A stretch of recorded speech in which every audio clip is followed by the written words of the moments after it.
A ball of mass 2 kg, 0.2 kg is thrown vertically upward by applying a force by hand. If the hand moves 0.2 meter while applying the force and the ball goes up to 2 meter height further, the magnitude of force is. Summary क्या है कि आपके हाथों में एक ball है, ये suppose करिए आपके हाथ हैं और आपके हाथों में एक बॉल है। शुरुआत में आप बॉल को पकड़े हुए हो, कहीं कुछ नहीं है, U0 है, लेकिन बॉल को आपको फेंकना है। मोस्टली ऐसा लगता है कि ये हम बॉल को जो फेंकते हैं इंस्टेंट होता है, इमीडिएट, थोड़ी ही देर में, मतलब तुरंत ही फेंक देते हैं, ये इम्पल्स देते हैं, ये तुरंत होता है, ये सब ठीक है। लेकिन स्मॉलर स्केल पे अगर आकर के हम बात करें तो ऐसा नहीं होता कि आप ये जो बॉल को फेंकते हैं ये 0 सेकंड में होता है, नहीं। बॉल को फेंकने का भी जो काम है कुछ ना कुछ टाइम तो लगता है। हाँ, वो बात अलग है कि वो टाइम जो होता है बहुत कम होता है। तो उन्होंने यही कहा है, उन्होंने किसने, एग्जामिनर ने, कि नो डाउट ये टाइम बहुत कम है लेकिन कुछ है। तो उस टाइम में आपके ये जो हाथ हैं इनका जो मूवमेंट हुआ है वो 2 मीटर नहीं, 0.2 मीटर है। और अब बॉल ए पॉइंट से वो बी पॉइंट पे आ गई। नाउ आपका ये जो बॉल है आपके हाथों से इसका संपर्क टूट जाएगा और अब ये अंडर ग्रेविटी मोशन करेगी। यहाँ से जब निकलेगी बॉल तो इसमें वेलोसिटी आ चुकी होगी कुछ ना कुछ, क्योंकि इस दरमियान आप बॉल पे लगातार फोर्स लगा रहे थे।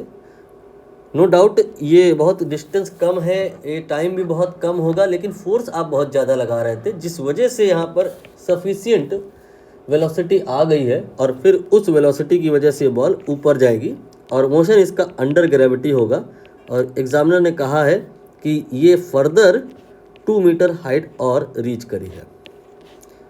तो बताना है कि जो ये आप फोर्स लगा रहे थे आप अपने हाथों से, वो कितना है।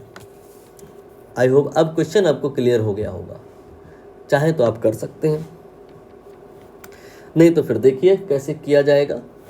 आप यहाँ पर बी से सी तक का पार्ट और ए से बी तक का पार्ट सेपरेटली डील करेंगे,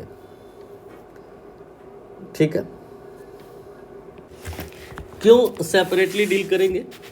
रीजन, बी से सी के दरमियान ओनली ग्रेविटी का फोर्स इफेक्टिव होगा, बट ए से बी के दरमियान सिर्फ ग्रेविटी नहीं लग रही है, क्योंकि सिर्फ ग्रेविटी अगर लग रही होती तो फिर बॉल को ऊपर नहीं जाना चाहिए था। ऊपर जाती तो फिर रिटॉर्ड होती।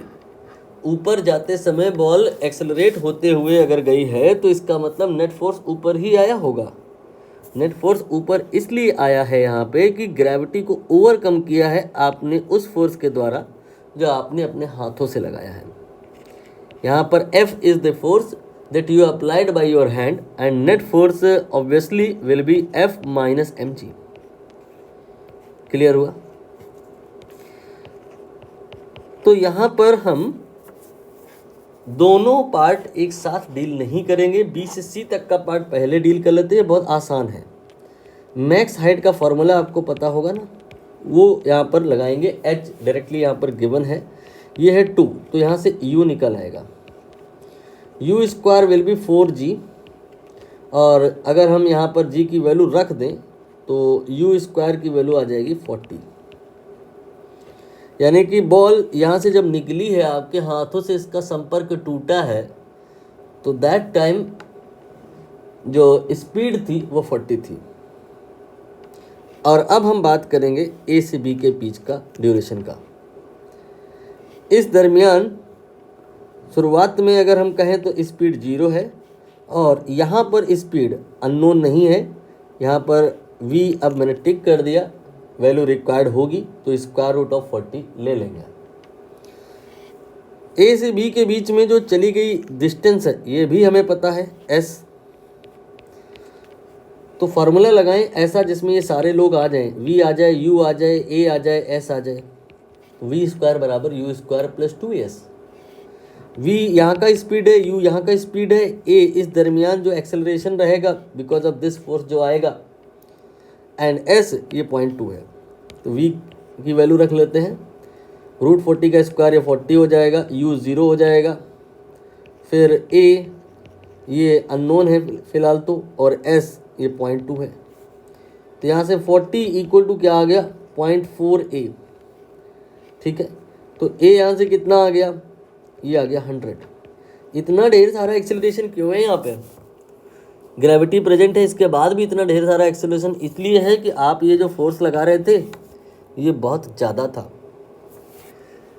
आप यहाँ पे ये कितना फोर्स लगा रहे थे, ये कैसे निकालें, ग्रेविटी का फोर्स पहले देख लो कितना है, 0.2 मल्टीप्लाइड बाई 10, तो 2 न्यूटन का फोर्स लग रहा है नीचे को। और आप जो फोर्स लगा रहे थे उसकी वजह से हुआ क्या कि 100 मीटर पर सेकेंड स्क्वायर का एक्सेलरेशन आ गया। तो जो ये एक्सेलरेशन आया इससे आप नेट फोर्स निकाल लो। नेट फोर्स इक्वल टू होता है ma, 0.2 इंटू 100, ये आ जाएगा 20। तो नेट फोर्स 20 न्यूटन कैसे हुआ, जब 2 न्यूटन नीचे लग रहा है तो नेट फोर्स 20 न्यूटन ऐसे हुआ कि आपने 22 न्यूटन लगाया। तो 22 न्यूटन आपने लगाया, 2 न्यूटन ग्रेविटी, तो नेट फोर्स यहाँ पे 20 हो गया। यही आंसर है यहाँ पे।